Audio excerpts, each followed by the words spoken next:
We have 4 star speakers for you today. We have 3 leading Brexit economists. They know just about everything that needs to be known about Brexit as far as the economy is concerned. And we have Jacob Rees-Mogg, who has provided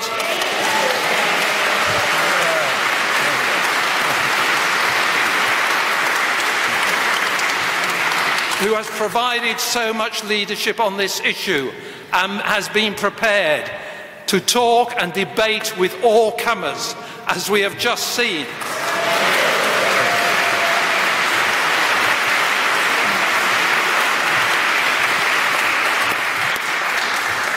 Ladies and gentlemen, our first speaker today is Shankar Singham.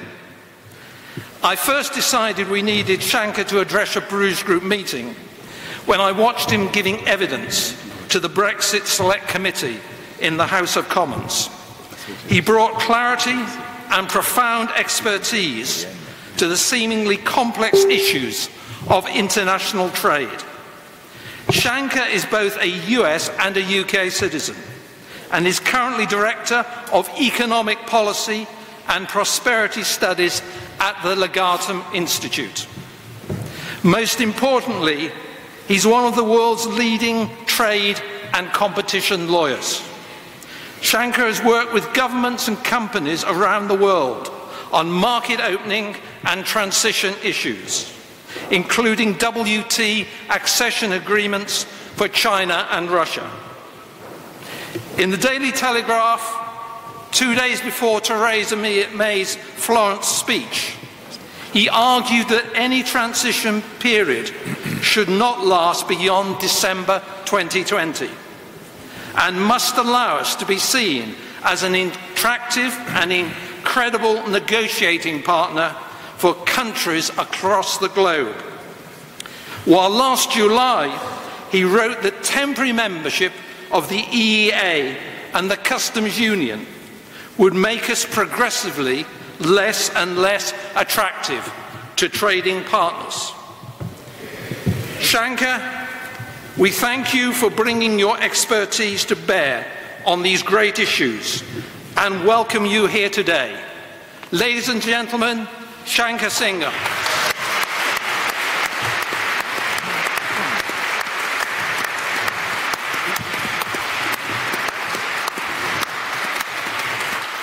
Thank you very much, and good afternoon to everybody. I haven't usually had to follow the proceedings that we just witnessed, but thank you for that very nice introduction. And I'm also conscious that I'm standing, and we are standing between you and Jacob Rees-Mogg, so I will try to be short. What I wanted to talk about today was what a good Brexit actually looks like. And I want to put some meat on the bones of what that actually is. The important question for us is not about transitions and interim periods and the stuff that you're hearing in the news and reading about. The important thing for us is, what is the end state here?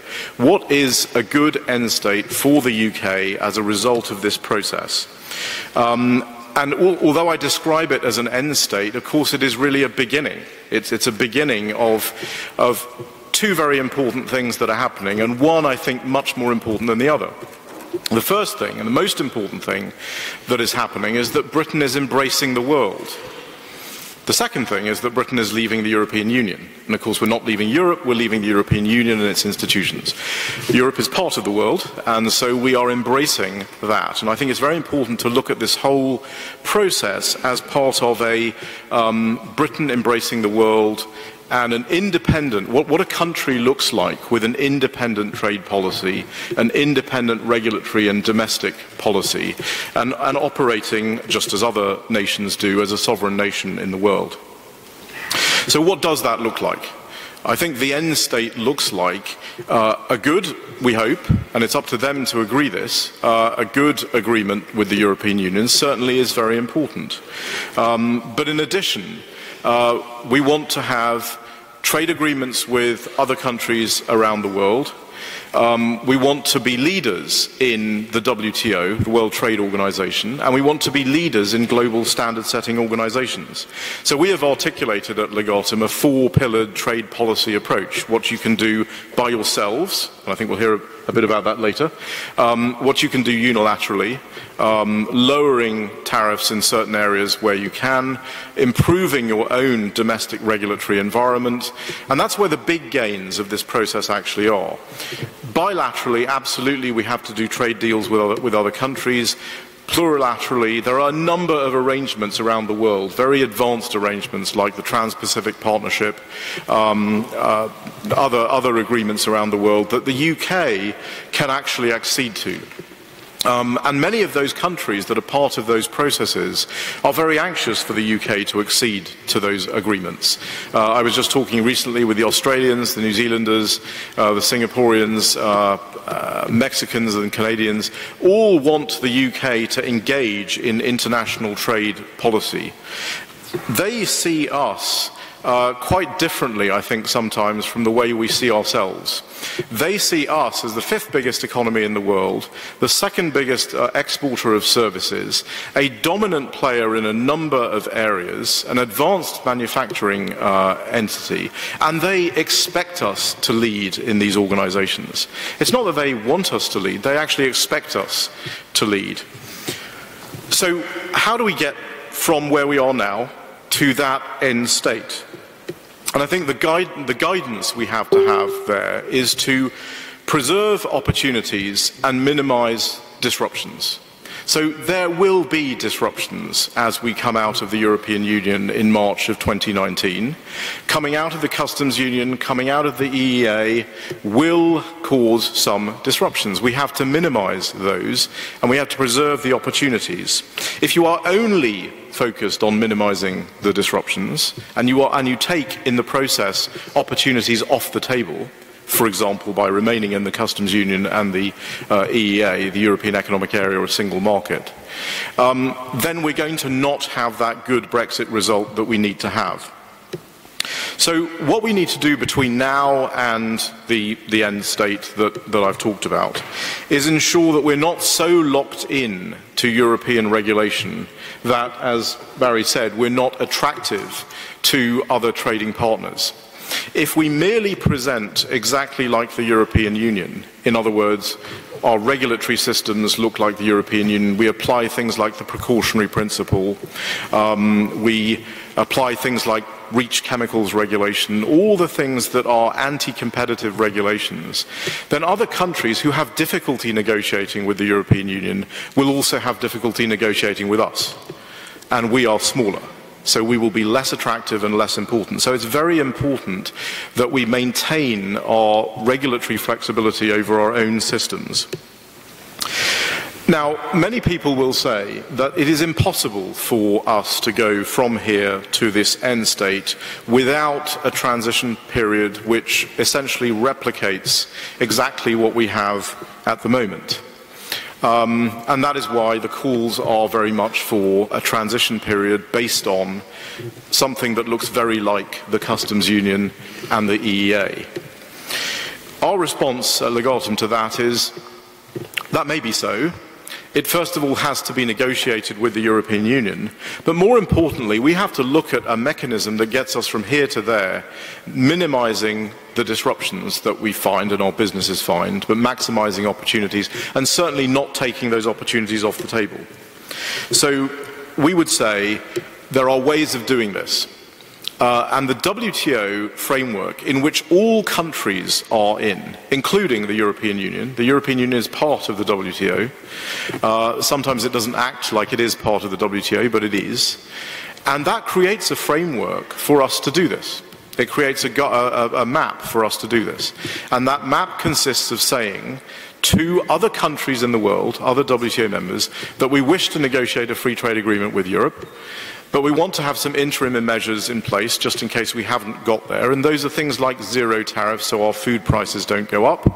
They're things like regulatory recognition. They're things like customs arrangements so that the free circulation of goods is disrupted as little as possible as we get from here to the final state. And our WTO partners, other countries in the world, will want us to do those things because they also manage supply chains between the UK and the EU. And they will be able, if we are able to agree these things, to maintain the integrity of those supply chains, which is an important component of us getting from here to there. So what is in the interim is very, very important. It is important that we don't take these opportunities off the table. Now, I'll close by my initial comments by saying one thing about the situation we find ourselves in with this Brexit process. It is not as if this process started with the global economy doing really well. The global economy is not doing really well. It is doing exceptionally badly, and part of the reason why it's doing exceptionally badly is because we have not continued the process of liberalisation of trade for many, many years. We've had stalled processes in trade negotiations for over 20 years, longer period than any time in the history of the GATT itself. The progress we've made on services, our big export, services liberalisation around the world is very, very low, minimal progress in the last 23 years. Percentage of global trade as a percentage of GDP is declining. And barriers that countries are erecting to each other in terms of behind-the-border barriers to trade are increasing. So as a result, the global economy is not growing as fast as it should. As a result, unemployment in various countries is going up. As a result, budget deficits are going up. And that is the environment we are in. And in that environment, we believe that this is an unfrozen moment where some things that were stalled can be opened up. And some trade negotiations that have been stalled can be opened up. But it requires a champion. It requires somebody who actually needs to have these things solved. And if you had to invent an economy, if you had to invent a country that could do that, that could actually unblock some of these stalled initiatives, it would be a big economy. Singapore is not going to do this. It's too small an economy. It would be an economy that is very heavily services oriented, so it needs to deal with these behind the border barriers. And it would be an economy with a lot of soft power, so that it would be able to negotiate and talk to other countries. There is only one in the world, and we're in it.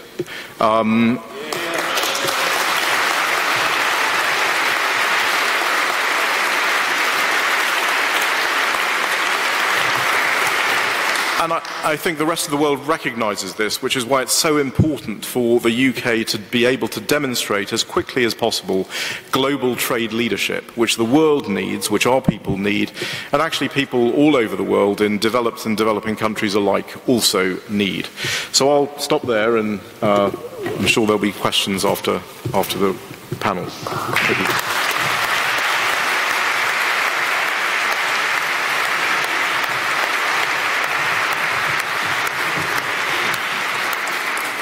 Thank you very much indeed, Shankar, for all that expertise that you've set before our audience in such a short space of time. Our next speaker is Dr. Gerard Lyons. Gerard was the co-founder of Economists for Brexit and played a key role in the Brexit campaign, including his e-book, The UK Referendum, An Easy Guide to Leaving the EU. I should think that's probably sold out by now. From 2013 to 2016, Gerard acted as Chief Economic Advisor to Boris Johnson, the Mayor of London, and advised him on economic and financial issues facing the capital. Gerard has a distinguished career in the City of London, having served as Chief UK Economist at the Swiss Bank Corporation, Deutsche Credit Bank, and Standard Chartered Bank. He has repeatedly been awarded top forecaster by the Sunday Times. 2 weeks ago, he and Liam Halligan published Clean Brexit, How to Make a Success of Leaving the EU. They argued cogently that no deal really is better than a bad deal.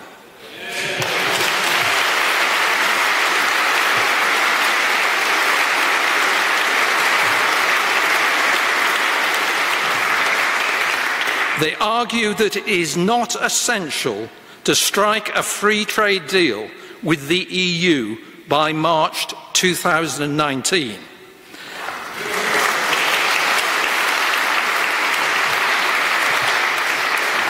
And they argued that all preparations must be made now to trade under WTO rules.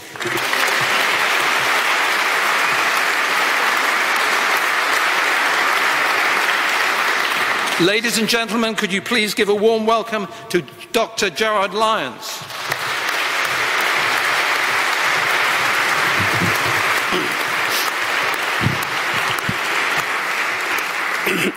Well, good afternoon. Thank you for that very kind introduction. This is one of those events where I agree with the previous speaker, and I'm pretty sure that I'm going to agree with the next two speakers as well. In the next 10 minutes or so, I'm going to focus on a few specific issues. Look, to get Brexit right, I think there are three areas that we need to focus on. One is the domestic economic agenda. Second, but not necessarily in this order, is our position with the rest of the world. Bearing in mind that once we leave the European Union, just over 4/5 of the world economy will be outside the EU, and other parts of the world economy do offer great opportunities. But at the same time, the third area is also equally important. It's our future relationship with the EU as well. Now, when people vote, they vote for all sorts of reasons. But from everything I heard, saw, and have read since, people voted last year for three key reasons, not necessarily in this order. Sovereignty, returning lawmaking to Westminster. Migration, not no migration, but low migration. The economy does need a sensible migration policy. And we're all aware of the issues that large-scale migration has had in terms of not reducing wages, but suppressing wages, adding to pressures on public and other services. But a sensible migration policy, and also the economy.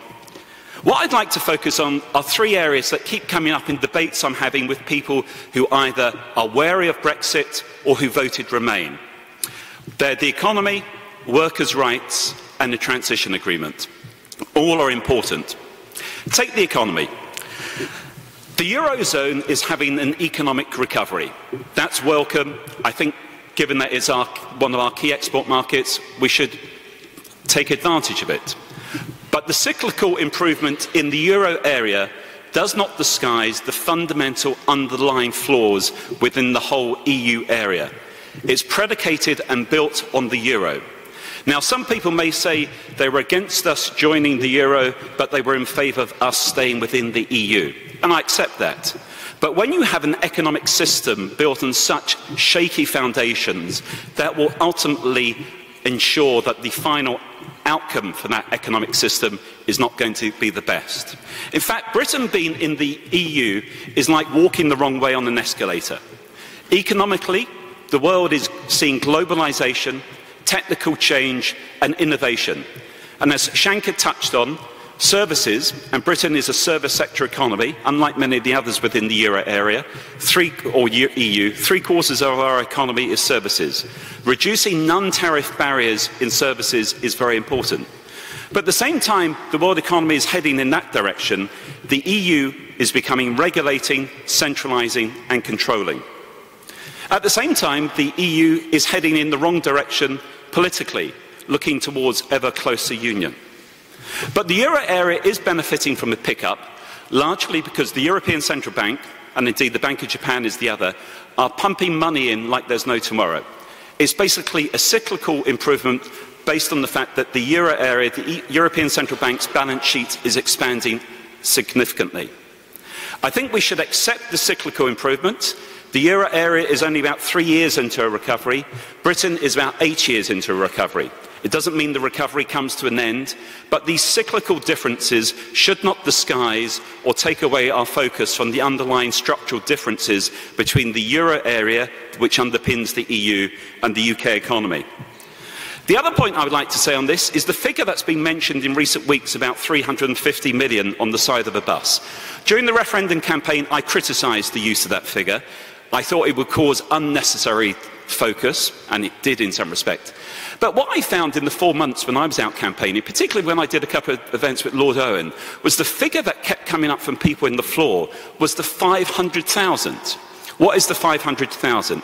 The UK Treasury, in their pre-referendum report, predicted that within a year of the vote or a vote to leave, unemployment would rise and employment would fall by 500,000.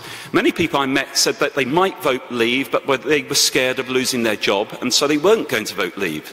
What have we seen since? Employment has risen by around 374,000.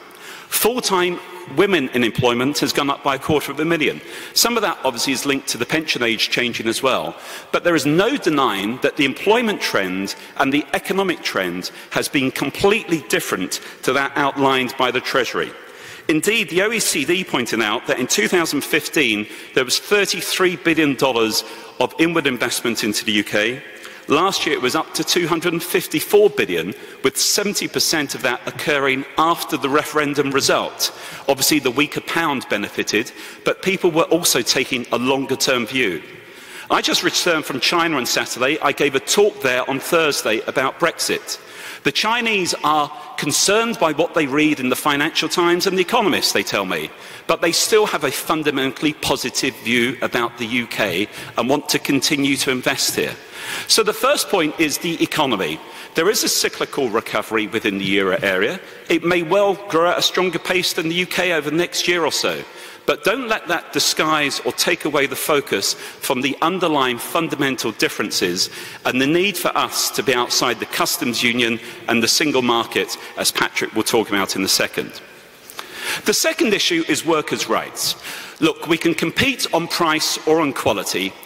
We obviously need to be competitive, but if we try and compete on price, someone somewhere will do it cheaper. I find it perplexing to read in some of the papers that being in the EU is fundamentally great for the British economy, but at the same time we have some fundamental flaws. You can't have it both ways. Half of people in employment work in the 5 lowest productive sectors of the UK economy. Those sectors account for 1/3 of the output of the economy. We basically have a large distribution across our regions. The European Commission every 3 years produces a report of the 263 regions of the European Union. 3 of the top 5 in terms of competitiveness are in the south of England. 4 of the top 10 are in the south of England, but they call it a heterogeneous performance because we have big parts of the UK economy which perform poorly. What we need to recognise is that leaving the EU is not about a race to the bottom. Certainly we can now start to have sensible regulations. Only 8% of our firms export to the EU. Small and medium-sized firms, though, are constrained by all the regulations that those vested interest groups want to keep in place. But it's very much about workers' rights that I'd like to focus the next 2 minutes on. Some people fear that leaving the EU will mean a race to the bottom on working conditions. Not only, in my view, should that be avoided, but I think it's very unlikely to occur. People should, and I think do, figure prominently in the government's blueprint for post-Brexit Britain. This includes protecting workers' rights and setting in place policies to boost investment and innovation, including upskilling our workforce. As the recent report from the Centre for Social Justice has shown, UK-based firms have underinvested in physical and in human capital for far too long. The important thing to stress, though, is that many existing UK-derived rules on pay and labour conditions are already more progressive than those applying elsewhere within the European Union, particularly on minimum wage and on equal pay legislation. Some fear that they will be eroded outside the EU. The fear is that having been set in Brussels, so to speak, such rights will now go away. But they haven't all been set in Brussels, and the important thing is now, once we're outside the EU, they will be determined by politicians in Westminster applying your wishes as the voters of the UK. And despite scaremongering, there is no reason to believe that Brexit, in my view, will lead to a diminution of those workers' rights. The right to holiday pay in the UK came into effect in 1938, well before we were in the EU. Holiday pay in the UK is 5.6 weeks. The minimum under EU rules is 4 weeks. Take minimum pay. The UK has one of the highest minimum pay rates across the world. Only 18 of 28 countries in the EU have minimum pay. The EU gives 14 weeks maternity leave. The UK gives 52 weeks, 90% of pay for the first 6 weeks, £140 thereafter. The important point is we have the opportunity to have a more sensible regulatory environment that enables small and medium-sized firms. But in the current debate, this idea of hard Brexit where workers' rights disappear is completely unfounded. And sovereignty returning to Parliament means that those conditions in the future will be determined by the British electorate. The third area that keeps coming up in debate is about transition deals. In Clean Brexit, we argue very clearly to be outside the single market and customs union, but also we argued for a transition deal. But we call this a TTAB, a temporary transition agreement for Britain. It has to be temporary, it has to be no more than 2 years. Norway's transition deal that came in was temporary and still exists decades later.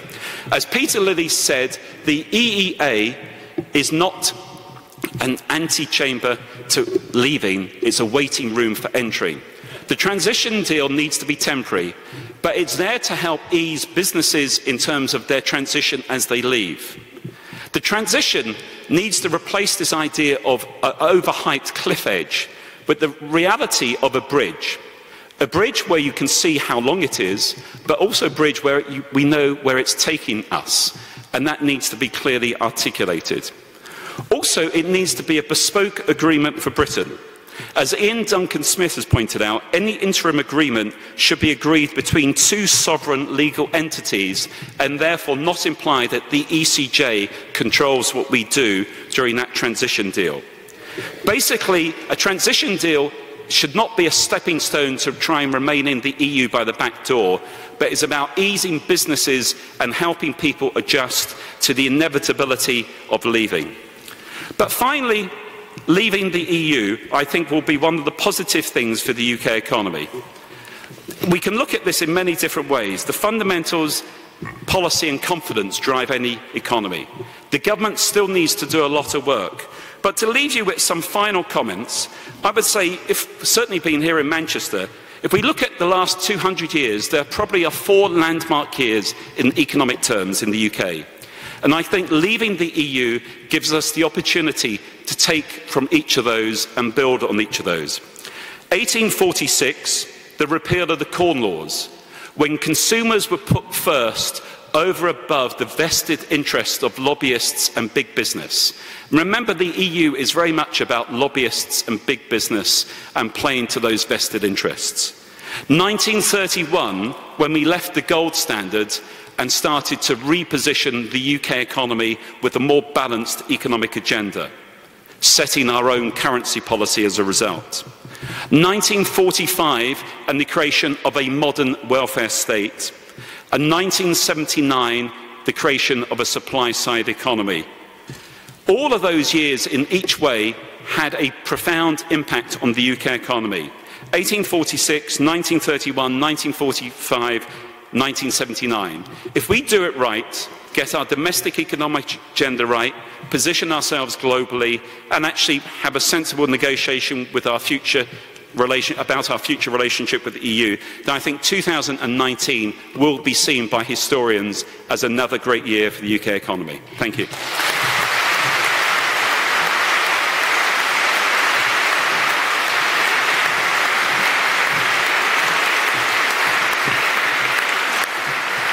Thank you so much for that, Jared. Ladies and gentlemen, our next speaker is Professor Patrick Minford, Chairman of Economists for Free Trade and a prominent member of the Economists for Brexit group, which played such a key role in our campaign to leave the European Union. Patrick's analysis demonstrated that Brexit could increase UK GDP by nearly 7%. Patrick is an innovator and a trendsetter, who has been on the right side of every major economic argument over the last 30 years, eventually becoming one of the Chancellor of the Exchequer's 6 wise men. Patrick is a scourge of conventional economic orthodoxies which dominate mainstream economic discussion in the UK. He has produced 2 editions of Should Britain Leave the European Union? An economic analysis of a troubled relationship. Ladies and gentlemen, could you please give a warm welcome to Professor Patrick Minford.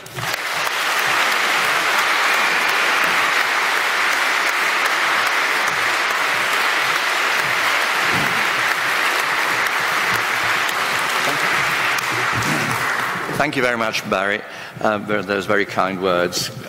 Good afternoon, ladies and gentlemen. I'm following some distinguished speakers, and I want to fill in a few extra points that they have perhaps left implicit but not explicit. I want to start by asking, what exactly is the European Union in economic terms?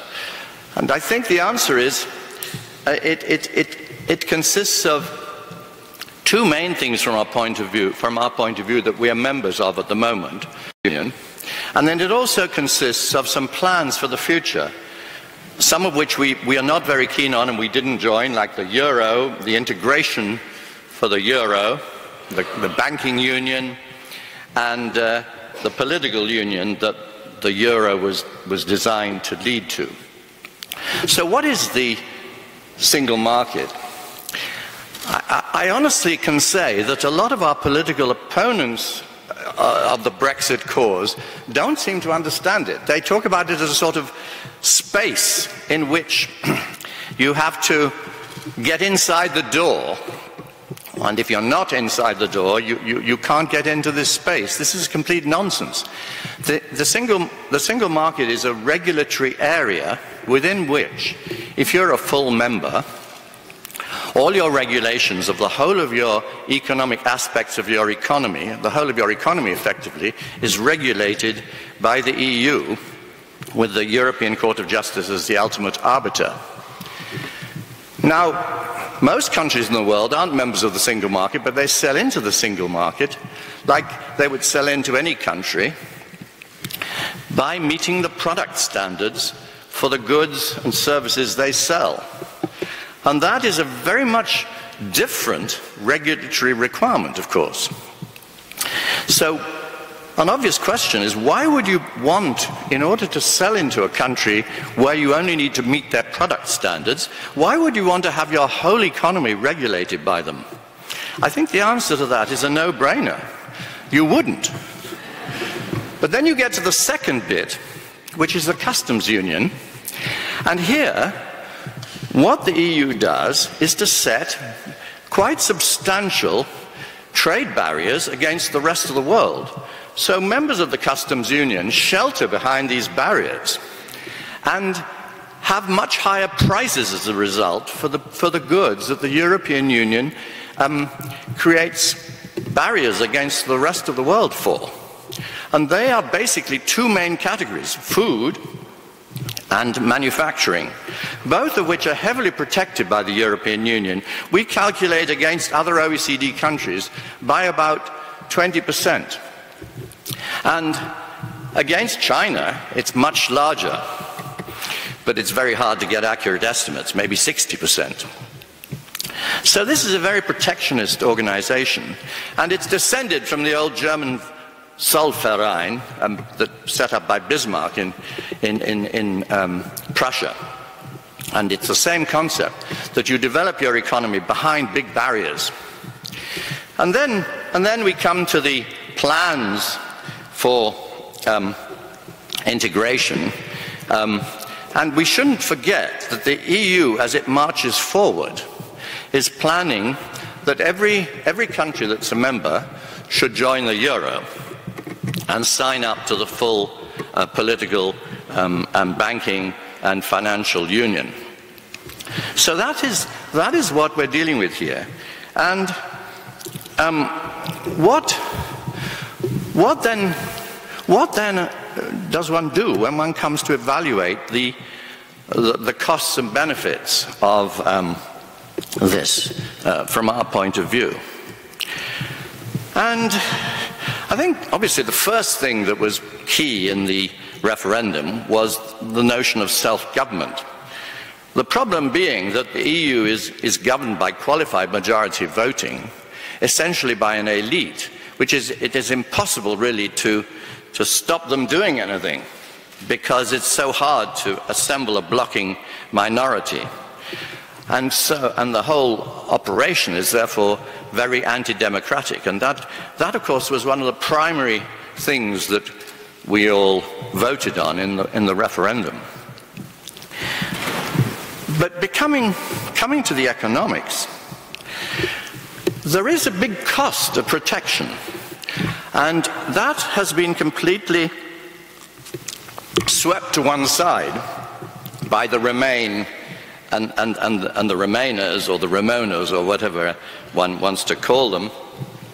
They kind of seem to suggest that the EU is a wonderful free trade organization that is in favor of competition and free markets and global free trade. But as I've said, this is the reverse of the truth, because they have these very high barriers. And one of the key elements in our leaving the EU is to get rid of those barriers, which both Shanker and Jerry have just talked about. And we've done quite a lot of work to try to cost what the gains would be of doing that. And it really doesn't matter, as Shanker said, how you get there. The end state is what matters. The end state of free trade and getting rid of those barriers. You can get rid of those barriers once you leave the EU, either by signing free trade agreements with lots of other countries, and then having some friendly trade relations with the EU. Suppose we assume that the gains to this economy, the UK, which is an essentially very open economy with trading relations all around the world because of our history of maritime trade and empire, we are a very open and widely spread trading nation. The gains are no less than 4% of GDP. And what is more, they work by lowering prices, because when you get rid of those 20% trade barriers, the prices of food and the prices of manufactures plunge in this economy as goods come in, agriculture and manufacturing, from all over the world at world prices. And so consumers are enormously better off. 8% on the general CPI on our calculation, and for poorer consumers nearly 10% because of their much greater dependence on food in their budgets and housing. So what going to free trade does is create consumer welfare and competition across the economy. As prices go down and there's more competition, that raises productivity. And that's entirely good for the British economy. Our opponents say it's really dangerous to have rising productivity because some jobs might be displaced. But this is a completely short-termist attitude, and we have a situation where we deal with any turbulence in the labour market by having a devaluation in this case that's very stimulative to the economy. And if necessary, we can use monetary and fiscal policy to deal with any transitional job losses in particular industries. But actually, when you look at it, there won't be any job losses in any industries because of the Brexit devaluation of 15%. It's so stimulative to the manufacturing and farming sector. So the first point is that the trade will be entirely stimulative to our economy. It'll stimulate productivity and improve living standards. Then you get to regulation, where there are definite gains from rolling back some of the excessive regulation that's come from the EU. We reckon about another 2% of GDP. And then the other point that we mustn't lose sight of is migration. One of the shocking things about the EU's free migration policy is that it subsidizes the migration of unskilled labor by about 20% of wages in this economy. So we have people coming in from all over Europe that are 20% undercutting the normal labor market rate, because the welfare state in the UK is entirely by EU legislation open to them, and therefore it costs us about £3,500 per unskilled immigrant to work here. So they're undercutting our labor market and, of course, causing us a lot of loss in terms of taxpayer costs. So there's quite a substantial gain there, and this is coming on top, of course, of our getting back our net budget contribution. And that's where the 7% of GDP gain to the British economy comes. So when we look at the end state, it's about a gain, a very substantial gain to our economy from greater efficiency, better regulation, and better control of our labor market in terms of distorting subsidies. All of which is, as Jerry said, very important as the next step in the evolution of the British economy as we look forward for the next 20 years.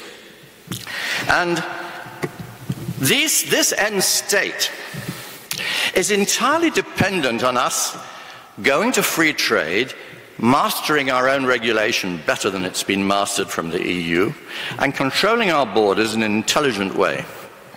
It has nothing to do with any deal with the EU. This is a gigantic red herring.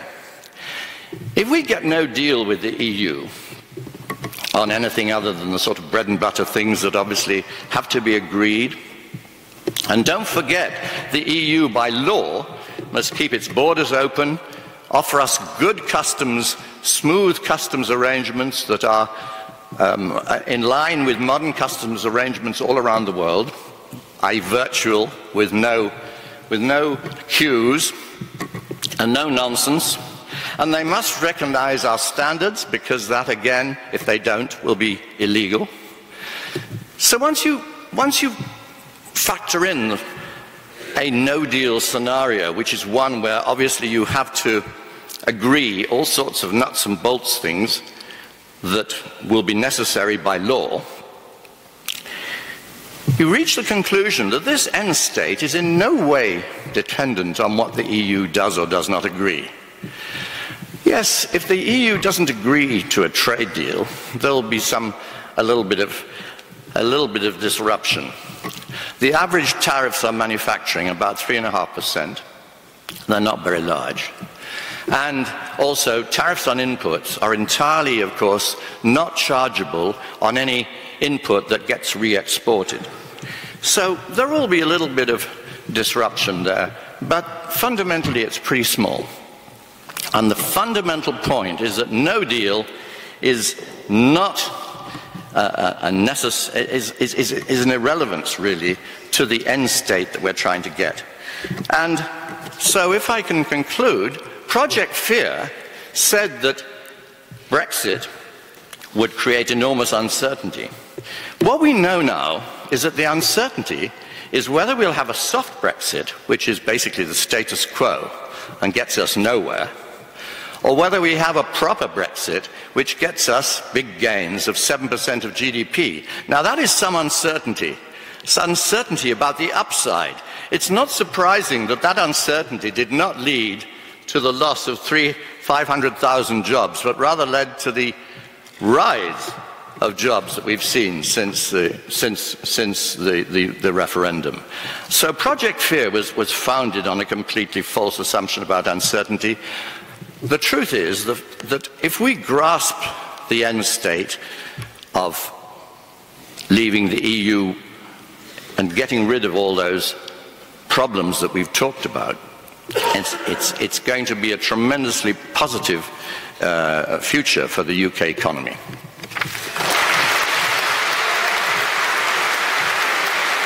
I think that what will happen is that almost any, you've seen it in the way the news has reacted over the last year. You know, Mrs. Miggin's cat run over, Brexit.